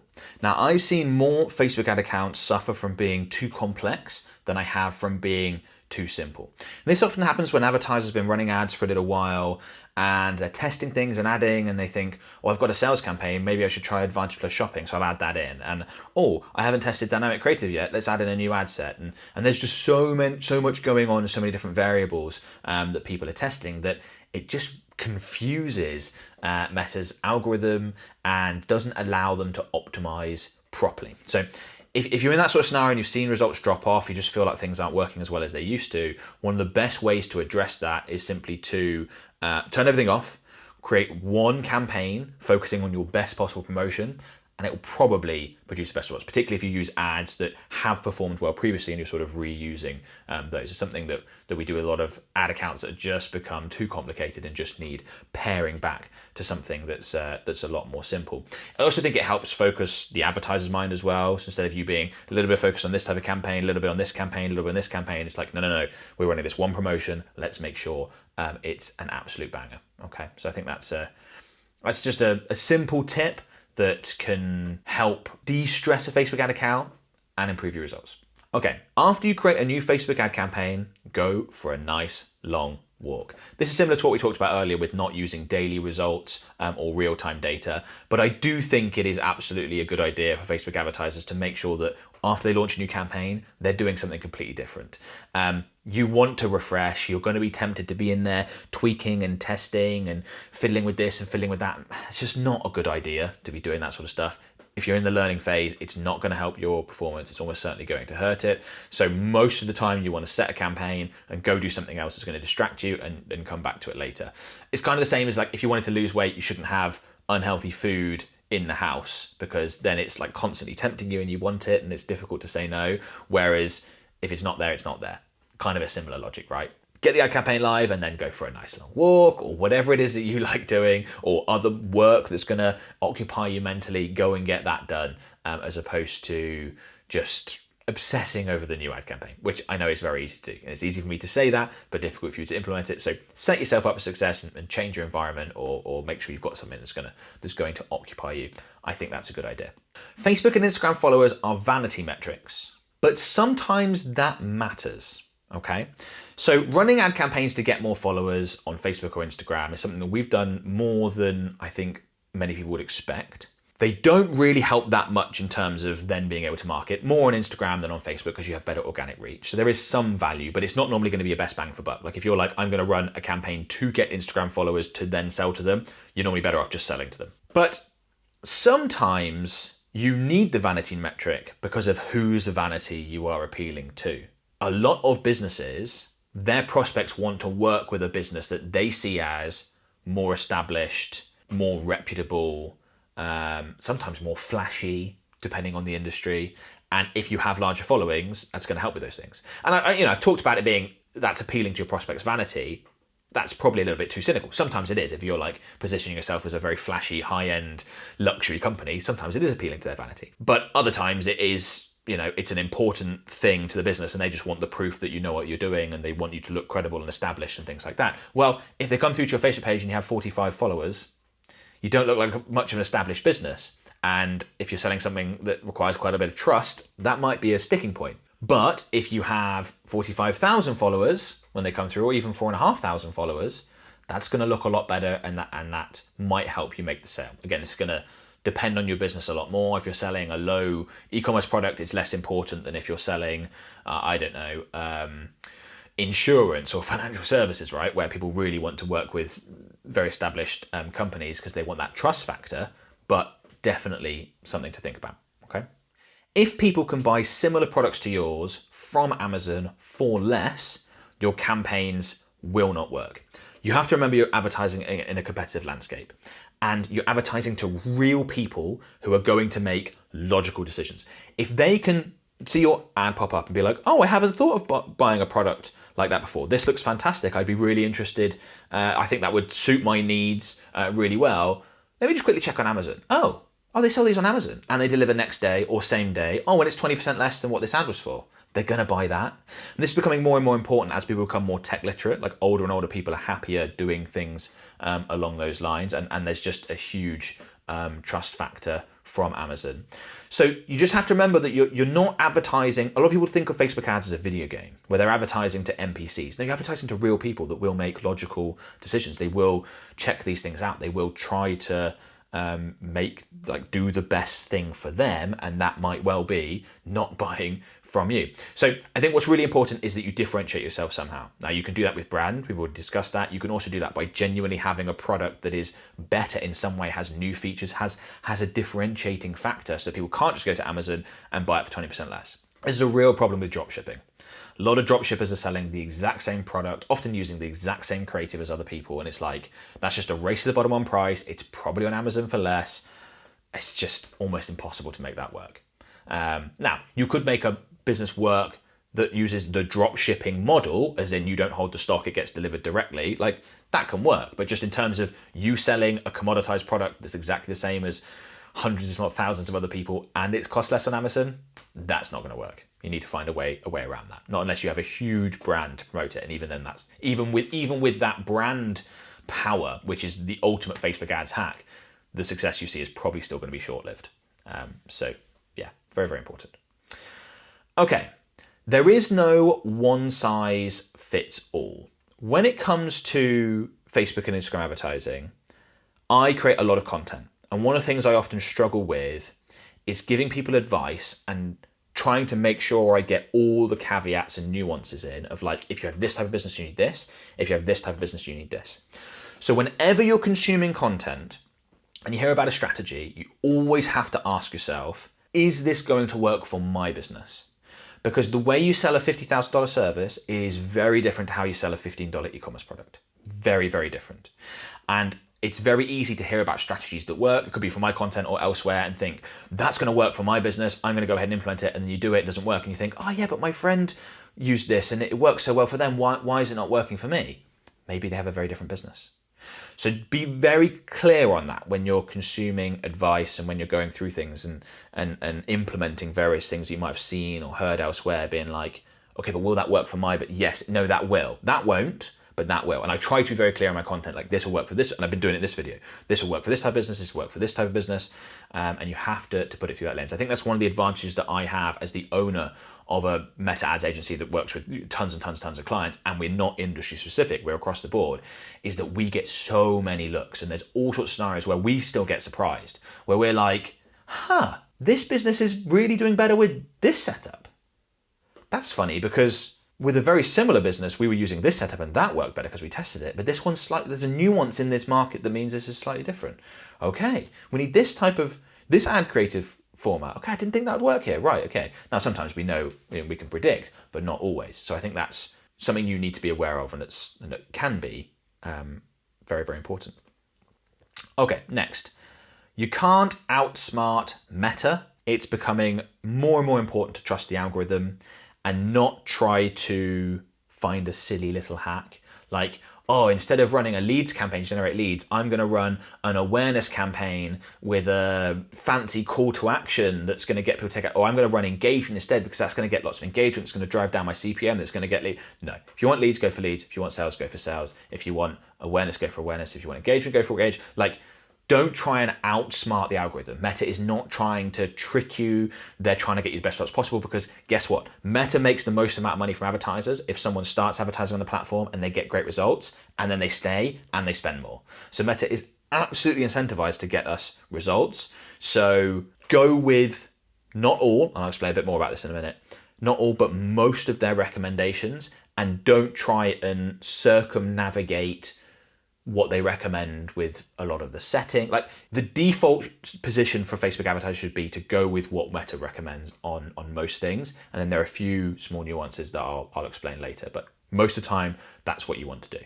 I see a lot of advertisers still trying to outsmart the algorithm or trick the algorithm. It's like, no, it's not the right way to go. And even if you did somehow fluke something that worked, it almost certainly won't work for very long because these things are constantly being changed. Whereas if you just go for what you really want and Meta's trying to constantly improve their systems to get people what they really want, then it's pretty straightforward and you are likely to get the results that you want more than with any other setup over the long run.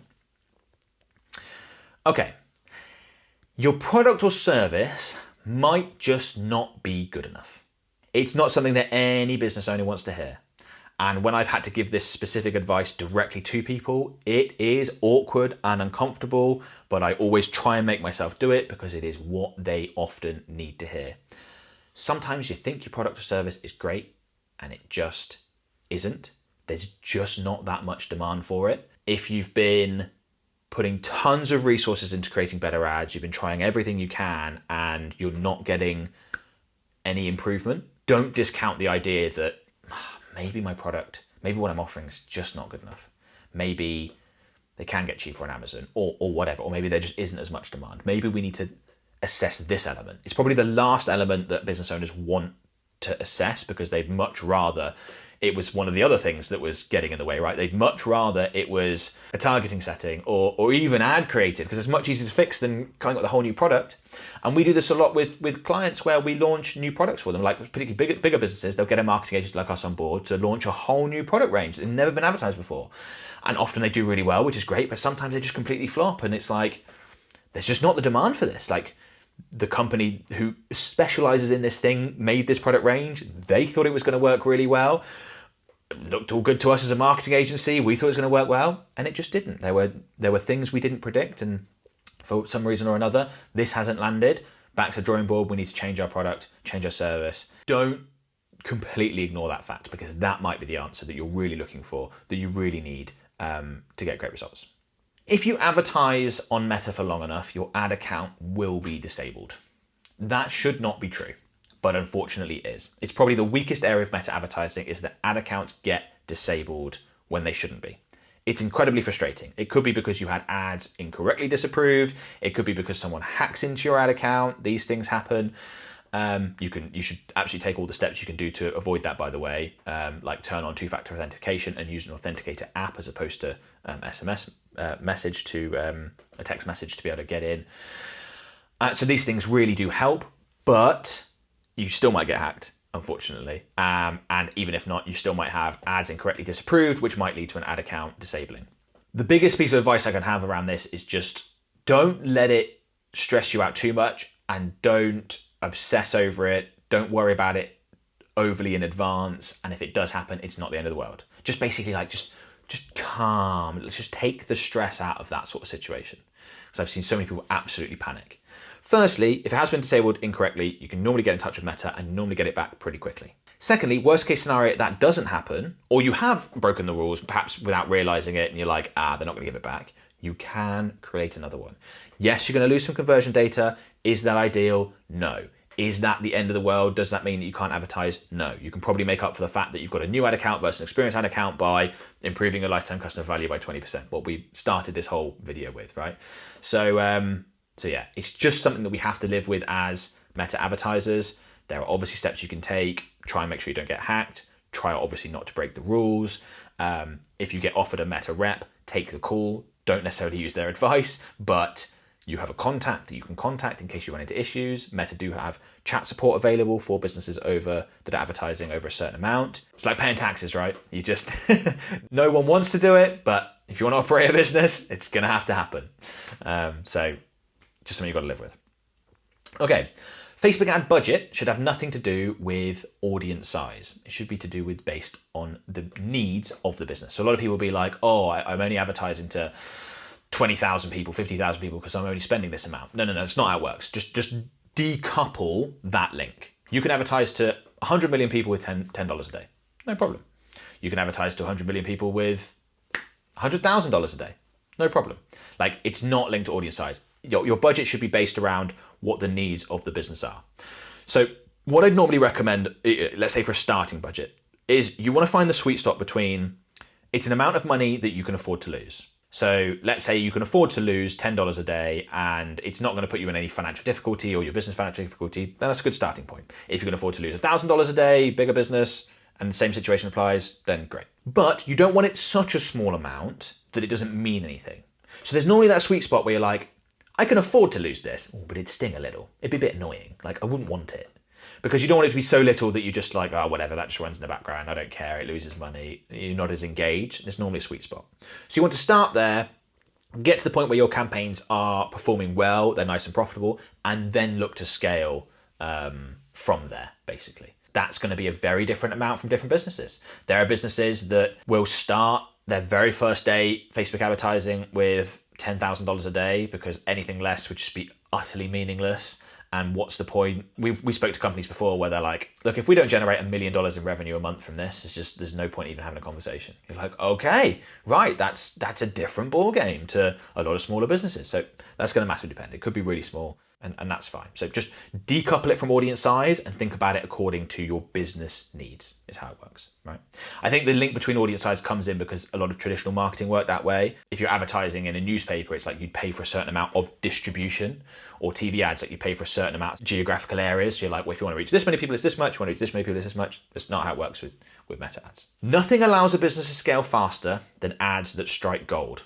I think this is really important for Facebook advertisers to be aware of because it's always good to know what the prize is. I've recommended things that take a lot of time and effort in this video, in some cases. Building a brand took me 8-9 years. Partnering with influencers, creating 1,000 ads. This is a lot of time, effort, money, resources, etc. The potential reward is enormous, and it's really important to remember that. I have seen businesses be utterly transformed 10x or more in a year because of one ad that cut their cost per conversion massively, more than half.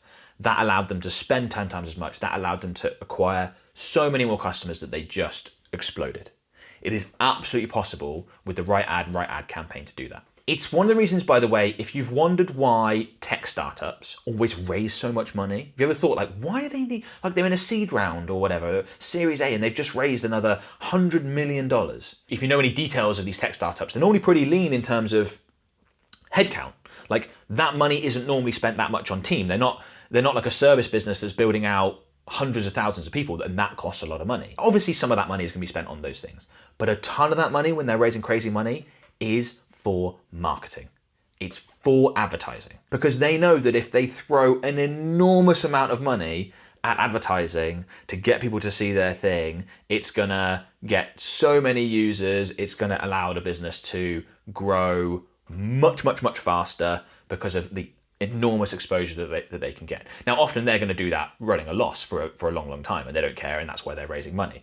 Most people watching this won't be in a position to do that, so you need an ad that's going to perform really well to be able to do that. But that's why they're doing that, because they know the power of, if we chuck 50 million this year at ads across various digital platforms, we're going to get tons and tons and tons and tons of users from that, and provided the product is good enough to keep them, that will make our business worth a whole lot. That's why they're doing that. So it's just something to think about. You might not be able to do that from raising capital and then running at a loss, but if you do get the ads right, your business can absolutely take off. Right, bit of a funny one, the next one. The Facebook ads platform is dying, has always been dying, will always be dying.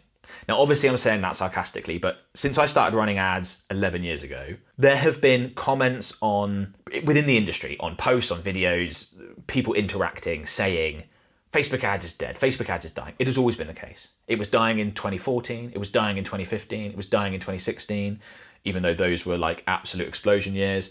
It's all a load of nonsense. Facebook ads, or meta ads I should say, will only cease to be valuable to advertisers if the users leave.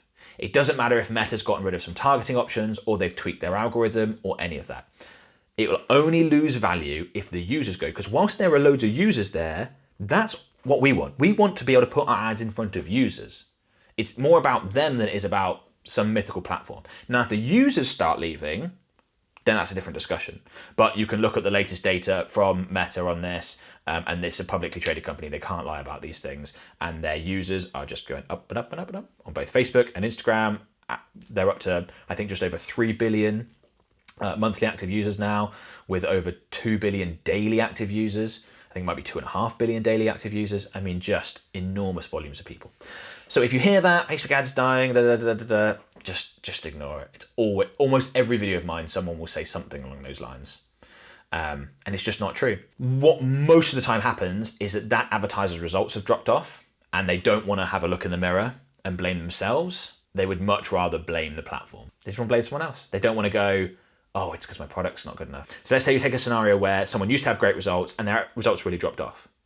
Well, they might want to ignore the fact that competitors have started advertising superior products to theirs, and that's why their ads worked 2 years ago but don't anymore. Because they don't want to face the fact that they need to re-engineer their product, or whatever it happens to be. These things happen. They'd much rather just blame the platform. Don't worry about the platform dying. That'll only be an issue if the users start to leave, and we are still somehow getting more and more users on Facebook and Instagram, which is remarkable given that there's got to be a certain point where you just can't grow anymore because you've got such a large percentage of the global population that you can't do that. But yeah, I'd rather be loved by 1,000 than known by 1,000,000. As advertisers, when we first come to the platform, we just get my stuff in front of everyone, get my stuff in front of as many people as possible because they're going to love it and they're going to buy it. And actually, there's a lot more value I have found in going much deeper with a smaller group of people than going much broader with a wider group of people. This applies to certain business more than others. In my business, high average customer values, we couldn't work with 10,000 clients in one go, but an e-commerce business can sell 10,000 products in week, month, whatever. That is possible. So it does vary between businesses. But in general, and this is circling back on the lifetime customer value point, I'd much rather go deeper and develop a relationship with people that are into my stuff than try and reach as many people as possible, because I think there's a lot more economic value in that. I think you're going to get a lot more revenue in a lot of businesses from a smaller group of people that love what you do and they've built that connection with you, your brand, or your business's brand, than people that just sort of periphery, oh yeah, I think I know about, that sort of thing. If you think about the restaurant that you absolutely love in your favorite restaurant, how many times have you been? Probably loads. And then you think about other restaurants you might just, a little bit, once or twice. To that restaurant that you love and you go all the time, you go once a week, once a month, whatever, you're going to be worth 50 times as much to that restaurant you've only gone in once. So the economic value in a person that's really into it is 50 times what it is someone who's not as into it in that scenario. And there are obviously different ratios and different numbers, but I just think as a general principle, going deeper. So my omnipresent content campaign is a great way to do that with Facebook and Instagram ads. I'll include a link in the description showing you how to set one of those up. It's designed to, it's called omnipresent content, right? Because it's designed to create ads that mirror content and act and set the campaign up in a way that is omnipresent. So the ads are put in front of people all day, every day, developing that relationship. And that's how you get someone, that's how you build that brand association. Remember, that's the biggest Facebook ads hack there is. And you can do that with omnipresent content. So I'll include a link in the video description below so you can check that out if you want to. Ad platforms you are not using always look greener. A variation on the grass is always greener on the other side. This is kind of similar to the ad platform dying myths, but it's very easy when things are hard to be like, oh, it'd be so much easier if I ran Google ads instead. Which, by the way, I recommend most advertisers do anyway. Like, run ads on both platforms. Why not? Or TikTok ads look better instead. The trick is just don't abandon what you've done on Meta. Like, you can get this to work. Almost all businesses can get great results if you can get this to work. And that's a huge, we talked about it, 3 billion users. Like, there's huge opportunity there. Why would you not want to be able to leverage that? But don't fall into the trap of just thinking, oh, that will be easier. I'll abandon what I'm doing and I'll switch. Much better to be like, I'm going to work this out, and whilst I'm working this out, and whilst I'm working this hard, I'm going to add another string to my bow and get advertising on another platform so that I have multiple traffic sources and I'm reaching different demographics and all that sort of thing. Again, it's kind of a psychological marketing point, but one that I think is important. The most expensive part of your marketing is not the cost of the ads or the content creation or hiring influencers or any of that.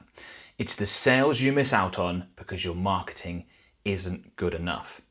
This is a lesson that I've had to learn and try and remind myself all the time when it comes to any marketing expenditure, and it absolutely applies to Facebook and Instagram advertising, is that the biggest cost is nothing that you physically outlay financially. The biggest cost is missing out. So you can say, oh, okay, well, this ad campaign is going to cost me $5,000. Yeah, but what if that ad campaign will generate you $50,000? The biggest cost there is if you don't do the campaign and you miss out on the $50,000 worth of revenue that you could have generated. And that's a bit of a mindset shift. And again, it's something one that I've had to learn and then tell myself again and again and again, like the biggest cost here of not hiring the agency to do this for me or not investing in this type of media is what you miss out on by not doing it. And I think when you make that mindset shift, it changes how you approach things. Because when you're looking at two options, let's say you've got like, you can get someone, a junior staff member of your team to make a ad image in Canva for you, versus hiring this awesome graphic designer who's going to use AI to create some really cool sort of images, whatever. And you're thinking, well, I'm already paying for this junior staff member and it's going to cost me £1,000 to get this graphic designer to do this thing for me. I don't want to outlay the £1,000. That's a cost. No. Think about it in the other sense. Okay, this image might double my ROAS on my ad campaign. Might not, but might double my ROAS on my ad campaign. I'm currently spending $5,000 a month on ads. We're generating $15,000 from it. This image might get us from $15,000 to $30,000. So you're not looking at a cost of $1,000 or not. You're looking at the opportunity cost of an additional $15,000 in that scenario. And obviously you can scale those numbers larger or smaller depending on your business and your budgets and what the options are. But that's really helped me. So instead of looking at like my own media creation, which I spend fortunes on across like my YouTube channels, podcasts, things like that, it's hundreds of thousands of pounds, going to be over $1 million probably in this calendar year. That's a huge amount of money, but I know that the opportunity cost of, or the potential increase in revenue that can come from that, and it won't come immediately either. For me, that's going to come years down the line, is many times that. So that's why I do it. It's not just a cost, but it's a difficult mindset shift. And I think that's a really valuable one. Okay. People look at your ads for half a second when they're in the bathroom, waiting in line, watching TV, having an argument with their partner. So keep your copy and the overall feel of your ad very simple. A lot of the best ads, people can glance at it for half a second whilst they're distracted by all the other things they're doing. Remember, they're not on Meta to look at your ads, that's for sure. You have to distract them away from what they're doing. They're often not even on Meta, fully focusing on either Instagram or Facebook, like the platform they're on. They're often focusing on, like I mentioned, other things. They're on the loo, they're watching telly, they're doing all sorts. If they can get it within half a second, that is often a really good way to go. Now, in some industries, that's not possible. If you've got a really complex thing that's brand new and you need like a video demonstration ad so that people actually know what it is that you're offering, you're not going to get that over in half a second. But for a lot of things where you can get the message over, this is a such and such product with this new feature that's never been offered before. Oh, cool. I didn't realize they had a barbecue that has a mini hose pipe attachment that cleans itself. But you can get that within half a second of just looking at that. And I think that's really key. Even in my stuff, where like I'm running a lot of retargeting ads to my audience, with obviously the objective being to book calls and get leads and things, but also just to deliver value. One of the things that I want to get across with a lot of those videos is someone glance at it for half a second. A, they see me in it, but they also see, oh, okay, this looks like a short little piece of information about such and such specific topic. Like it could be a little short video on which ad objective to choose or which placement option or whatever it happens to be, right? And they can understand what it is, even if they don't consume the content, they understand what it is within half a second. And then that allows them to then, like based on the title plus the video of me, so they see the video of me, recognition, they see the title of it, okay, I understand what this is about, and they can then decide, do I go on and consume this content? No, I already know everything I need to know about objectives, not for me, scroll on, or, oh, okay, I'm wondering if I'm using the right objective, I'll then go ahead and check this out. So even in like longer format ads that provide more information, if they can get it early within that half a second, that's beneficial because it's going to help them decide whether or not to consume the content. So I think that's a good frame to think about your ads in front of, like, is this simple enough where people just get it instantly? And it's really straightforward. And if it's not, then I would either recommend changing it or still running with those versions, but creating new versions that are super simple, testing those. And I wouldn't be surprised if those outperform. And on that, along those same lines, people want an easy life. So sell with instant, simple, fast acting. There's the comprehension of what your ad's about, and then there's the getting them to take action. I think too often advertisers lead with, look at my amazing thing, look at all the things it's got. And at the end of the day, people don't really care about those features. They want the benefits associated with them. And in my experience, the best benefit to usually lead with is so easy and straightforward. I mean, it's super simple business idea. It can basically be applied to any business. Is you take a service that's currently offered, any industry, and you do it in half the time and charge twice the price. Not everyone will pay for that, but enough people will. There's all sorts of things that we buy, consume, that are so frustrating, and they take way longer than they should, and you'd be happy to pay more to get it in much faster time. I mean, think of, let's say you go to a theme park, right? And you're waiting in a queue for a roller coaster, and it's a 2-hour queue. It's like there's a reason why the theme parks all sell fast pass tickets that take a tenth of the time and they cost a lot of money because people don't want to wait. But you could literally apply that to everything. Amazon applied it to delivery of products, and they actually charge less as well because they operate with such insane efficiencies, but no, it's a bit of a different business model. The whole do it in half the time, charge twice as much is just a good example of how important speed and mitigating hassle and effort and all that is. So many tech companies are designed to take a process that is difficult and make it really easy. There's all sorts of online banks now that instead of having to fill out all these forms and send off to get anything done or changed, you can just do it in a few hours. Well, do it in 20 minutes on your phone and you'll hear back within a few hours with something like that. So thinking about that within your ad copy, I think is a really good idea. So instead of listing, oh, this feature helps you get more of I mean, by all means do that as well, but really try at least and lead with, it's super easy, removes hassle, fast acting, anyone can do it in 10 minutes, whatever it happens to be. And that is my favorite. If I had to choose one hook to use like across the board of things we advertise, it would be that angle. Now, we're always going to test different hooks within our ad copy because different businesses, like I said earlier, the new ones are going to see better results with different things, but we're always going to test that hook. And it's probably the one that wins the most in comparison to all the others. A Facebook ads tip that I wish I knew a long time ago that we do quite a lot of now, and we recommend it for our clients, is we will try and test new products, services, product lines, business ideas even, using Facebook ads before they're launched. So before you go ahead and spend a lot of money on manufacturing, designing a product, buying a load of stock, planning out the service, hiring the people to make this necessary, all the infrastructure, which could take a lot of time and a lot of money, we can actually test new business ideas and certainly new product ranges and things like that using Facebook ads in a lot of cases. Now, the very simple way to do this is we run an ad. Let's say we're going to test a new product line. We create ads for those products, how they will look and what the business is planning to create. We will then run those ads to the target market. And when they click on an ad, people, instead of coming through to a page where they can buy that product because it doesn't exist anymore, they instead see a page where it's like, oh, sorry, we're out of stock right now, or oh, sorry, this product isn't available right now because we're redesigning Gen 2.0 of such and such product. If you're interested in this product, you can join the waiting list and you'll be the first to know when it comes back in stock, and you'll get a 10% discount when you do. So you send people there and you encourage them to join the waiting list. By the way, as an aside, when you do that, it's really important that the ad itself doesn't say, join our waiting list for such and such product. No. You advertise the product as it exists, and then they come through and you go, oh, sorry, it's not available right now. That will give you much more representative data of whether or not people are actually interested, because they're interacting with the ad on the platform as they will when it's actually physically exists and can be sold to them. But that's a really good way of gauging interest, because if you get lots of people signing up for the waiting list, you're onto a winner.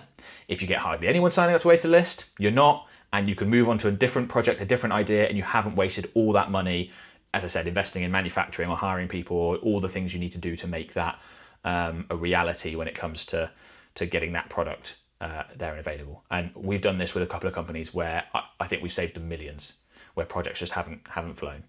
There's a general rule of thumb I have where I would like to see sign-ups costing 25% of our acceptable cost per purchase for when the product's actually live. So I'll explain that a little bit. So let's say we're selling a product and it costs $120 and we're happy with a 3-to-1 return on ad spend. So we're willing to pay $40 to get a sale worth $120 on average. If we're doing that, I would like to see people signing up for the waiting list for $10 or less. So a quarter of our acceptable cost per purchase. Our acceptable cost per purchase in this case is $40, therefore we want sign-ups for $10 or less. And the reason why I like that ratio is because obviously more people are going to sign up for the waiting list than are actually going to purchase. So you want to make sure there's a nice healthy barrier. In our experience, that once people are on those waiting lists, you're probably going to see better results than a 25% ratio. So let's say you had 400 people sign up for the waiting list and 100 people of them would have bought. In reality, when you're running the campaign, it's more like 400 people signed up for the waiting list, so more like 150 to 200 people would have bought. Obviously, depending on the product and the price point, things like that. But that's a nice conservative estimate and a rule of thumb. So if we're advertising that $120 product and we're getting people sign up to waiting lists for like $3-4, we're like, this is an absolute winner. We absolutely have to make this, and this is going to fly. If the signups are costing, $25-30 each, we're like, the economics on this marketing channel, Facebook ads in this case, for this product are not going to work. Sometimes the business might decide to do it a different way. If they think, oh, we can use this as an upsell, so it's still worth it, then fine. But if you're just trying to launch this and your main customer acquisition method is going to be meta advertising, that's a really good indication that it's not a winner. And the other advantage of doing that is that if you build up that waiting list, then you can immediately sell to them as soon as it's ready. So once you've outlaid all the costs, you're like, right, we've run the ad campaign, we've got a nice waiting, we've got 1,000 people on a waiting list, fantastic, we'll go ahead and get it manufactured, and then boom, you can offer the product to the people on the waiting list, and you'll probably immediately generate, a few hundred sales day one, which can help cover the costs, which is great. We've done this as a business just literally now with what I talked about in this video with Facebook Ads Mastery. We created a waiting list before we went live. So it's absolutely something that we do all the time and we do for our clients, and something that I would recommend, that is not something people think of early doors. When you've got a bit of experience, it's one of those things that can save you a lot of time and save you a lot of money. Most of recommendations are good, but you need to be careful. So I touched on this earlier about it's kind of a similar point to not trying to outsmart Meta's algorithm, but this is specifically to the recommendations. So these could be recommendations that reps give you when you're speaking to them on the phone or via chat or something, Meta marketing reps, or recommendations that you literally see pop up within your ad account, next to your ads. There's all sorts of things. Meta will say, switch to Advantage Plus Audience for up to 33% better results is an example one. Most of those are good pieces of advice because, again, remember, Meta is incentivized to get us the best results possible. That's what they're going to try and do because they know that we'll stick around for longer and we'll spend more, which makes Meta more money. So they're absolutely trying to get us the best results. There is a category of recommendation that I think you should be wary of, I should say. And that's when Meta recommends that you spend more money. Because if there's any recommendation that might be in Meta's interest and it diverges from our interest, I think it's probably when they're recommending you to give them more money. Which is, it's like students marking their own homework, right? It should be taken with a pinch of salt. So for example, if you're stuck in the learning phase, you might see recommendations from Meta being like, oh, you need to really increase your budget to make sure you get at least 50 conversions a week and then your campaign will be better optimized and perform better. Now that is true. Your campaign will be better optimized. It may or may not perform better, but if your campaign's not working and you're getting 10 conversions a week and it's really unprofitable, the last thing you want to do is go and spend 5-10 times more and just waste a load of money. You want to get it profitable first, smaller, and then scale once you're there. I think a lot of the rhetoric around the learning phase from Meta is to convince advertisers to spend more. And it's not that it's fully without logic. I'm not saying that they're making it up. I'm just saying that they might emphasize spending more because that's better for Meta's algorithm. But what I'm cautioning you against is that that might not be the best thing for your business. So I'm a big fan of starting small, getting it to work at a smaller level, and then scaling from there. I feel like it's far less financially risky, and to be honest, just less emotional turmoil for the Facebook advertiser, particularly if this is your own business and you have limited funds to do it that way. But Meta might diverge. So just be careful with those recommendations in particular. The others, I generally like when they're saying things like switch over to Advantage Plus Audience, you're likely to get better results. Probably true. If they're telling your audience is too small, probably true. If they're telling you to use Advantage Plus placements and you've got using the sales or leads objective, yeah, that's what we would normally recommend. So there are a whole bunch that are fine, but just in general, be careful about those. And when you're looking at Meta support documentation for all sorts of things, learning how to do various bits and bobs, that information again tends to be pretty strong. Pretty good. I'm going to disagree with not much of it. They recommend, for example, no more than 6 ads in an ad set. I've been saying that for years. That's absolutely what I'd recommend, no more than 6. So just wanted to make note of that. The other one that I'd be wary of, and I touched on this earlier, is Meta reps will sometimes recommend running a traffic campaign with an early ad account as opposed to a sales or leads campaign. The reason why they do that is because they want you as the advertiser to see something in the results column. They know you're more likely to stick around if you do. But like I said before, if you've got 112 clicks and 3 conversions, in the results column, you've got 112. If you're running a sales campaign and you've got 5 conversions, in the results column, you're going to see 5. So even though it's better to have the 5 conversions than the 3, psychologically, that's tricky, particularly for new advertisers that aren't really aware of these things. And they're more likely to go, I didn't work, and leave the platform. Not ideal and not going to help you achieve your objective, most likely. Okay. Technology consolidates. The best in every niche gets insane results. So I think in general, as just business, if we just, let's broaden the scope out of this for just a second and go beyond Facebook ads because it absolutely applies and we'll bring it back in. Technological developments often take a lot of resources, a lot of users, a lot of customers, and they consolidate it into one or a few entities. So if you think of Amazon being the perfect example, how many little corner shops have been replaced by one huge Amazon? Tens of thousands, hundreds of thousands around the world have been replaced by one huge Amazon. So Amazon has basically taken that business that would have been with all these little local shops and it's really consolidated them into one place. There are many other examples of that, right? Like think of where people spend, even within the internet. So if you think about where people spent their time online 20 years ago, it would have been much more dispersed across lots of different websites. And now that has been consolidated onto a handful, effectively, of social media platforms. You obviously got your Googles, your YouTubes, your Facebook, Instagram, TikTok, etc., where people are going to spend the majority of their time online. Now, interestingly, you still might, just like with Amazon and with those social media companies, you still might be consuming content or buying products from lots of separate companies, but it's all brought into one. So technology consolidates. And the reason why is because technology allows one provider to service people all over the place. If you look at my business as a marketing agency, we have clients all over the world. Obviously, our whole business relies on technology and these digital platforms, but because of technology, we're able to service people elsewhere. In a previous generation, people only worked with a local accountant. Now you could hire an accountant from probably within the same country because of rules and regulations, but you could hire them from a different location. And it would be fine because you can have Zoom calls and they can send you email. Do you know what I mean? Technology consolidates. The same happens with Facebook ads. Because the best e-commerce business in an industry can access all the market that's on Facebook and Instagram, they can hoover up enormous market share as opposed to it being distributed across lots of smaller providers. And all this is sort of my long-winded way of saying technology creates a winner takes all. Not obviously completely. I have a very successful marketing agency. There are other very successful marketing agencies. It's not like I hoover up all the Facebook and Instagram ad clients that are available. That would be ludicrous. We only work with certain types. Do you know what I mean? Things like that. Well, we work with all industries, but people have to be a certain size. It goes that way more and more and more. And we've really found this, particularly working with larger brands, is they are often competing against a few other brands to be the number one within that space. So there's two ways to approach that. One is you need to think about raising the bar so that you can be one of the absolute best within your industry. And the other is niching down, because you could absolutely be the best in your space if your space doesn't have many competitors fairly easily. And we're talking about this with choosing markets, like the funeral home example. How easy would it be to be to create the best Facebook ads in the funeral home industry in your local town? I mean, if you live in New York or whatever, maybe a bit difficult, but most places that's going to be really quite easy. How easy is it to have the best clothing, sportswear clothing brand? Really, really, really hard. You could maybe have the best clothing sportswear brand that is specific to people who play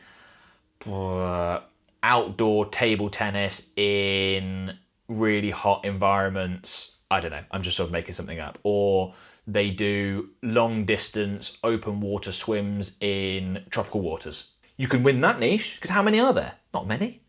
You could win that niche, but going really broad and competing against a lot of the big boys is just so hard to do. So even with my company, we are well positioned within the Facebook and Instagram ad space as a whole. If someone was starting an agency and wanted to create content, build a personal brand, I would definitely recommend you go that broad. I'd be like, we're going to create content and build a personal brand and run ads and use the omnipresent content strategy in a niche that is Facebook ads specifically for landscapers. And all your content is just Facebook ads for landscapers, because you can win that niche.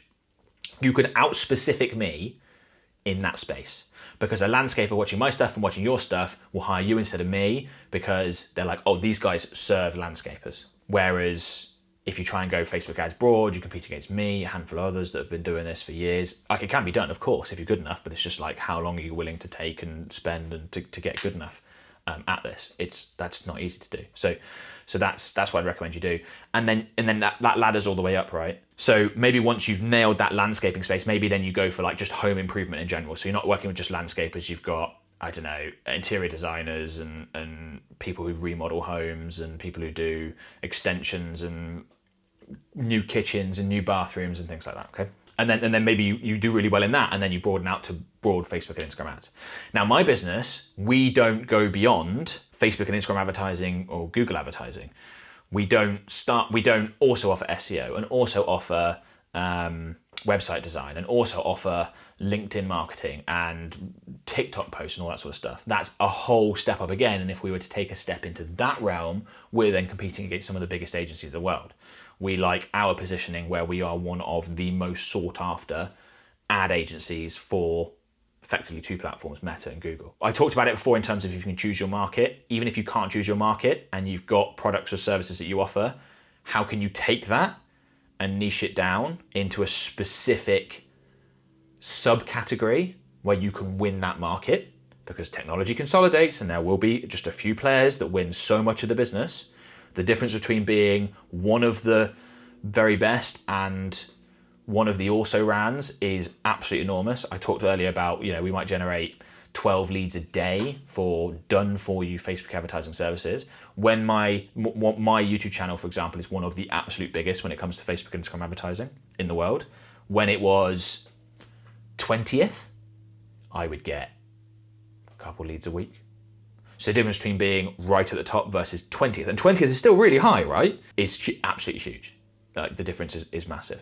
So think about it in those terms. Pick an industry, a niche that's small enough where you can win, and then go up the ladder from there, because technology consolidates and it's a winner-takes-all environment.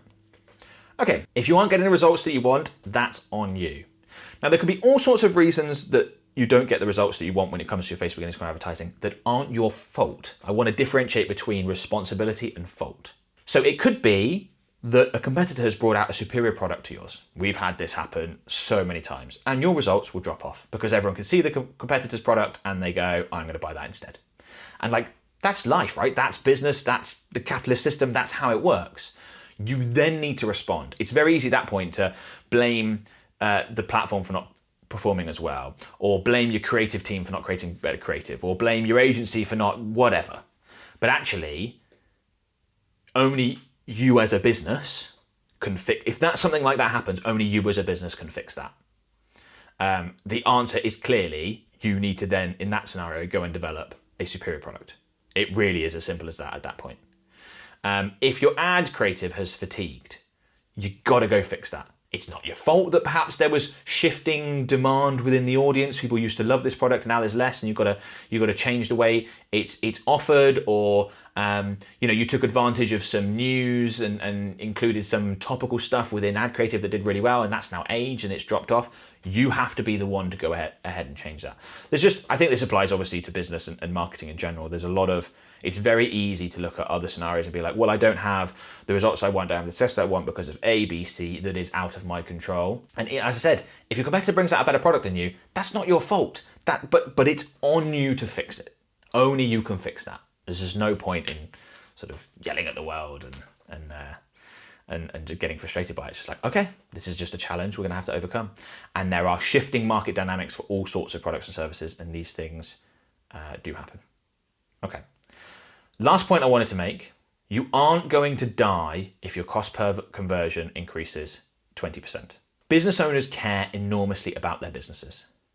And for a lot of businesses that I see that run Facebook ads, their Facebook ads is going to want to be the single most important things in their business. Now, I argue actually that increasing your lifetime customer value and things like that is more important in a lot of cases, but it's going to be absolutely vital to the success of their business. So they care about the performance of their Facebook ads so much that it's so emotionally charged that people, well, A, they make bad decisions, and B, they panic. And often the panic then leads to even worse decisions. Turn it all off. Right, we're just not spending enough. 10x the budget. Throw it all out. Let's go with completely different ad campaigns. I've seen all sorts of like way overreactions to, a 20% drop in conversions. Firstly, it might be temporary. It might just come back. Secondly, if it's not temporary, you go, okay, we're going to calmly, relatively slowly. I mean, you don't want to take forever, but you don't want to panic and rush either. Like we're going to do this properly. We're going to take our time and make sure that we work out how to improve the situation, because the situation is nearly always improvable. It's very rare that you're just, this is as good as we can get. You can nearly always improve it. And you can change that 20% number to 50% or whatever happens to be going on within your thing. But just like, rule number one, don't panic. Panic never helped anyone. It certainly doesn't with your Facebook ads. Your business is not going to die overnight if your Facebook ads fluctuates. It's not even going to die overnight if your Facebook ad account is disabled and you can't run ads for a bit. These are fixable solutions. There are skills you can acquire that will help you circumnavigate issues that come up. So it's just more just like I see a lot of unnecessary pain from Facebook advertising community, and it's because they want it so bad. I know because I was there for so many years where you're desperately trying to get your business off the ground, and you want it so bad, and you find it really difficult, and it's so emotionally charged, and everything you do is you go like, please, please, please, and you check it all day, every day, and the best Facebook advertisers do not do that. I'm a much better Facebook advertiser now that I can launch a campaign, and if it doesn't work, I go, okay, well, we learned something new.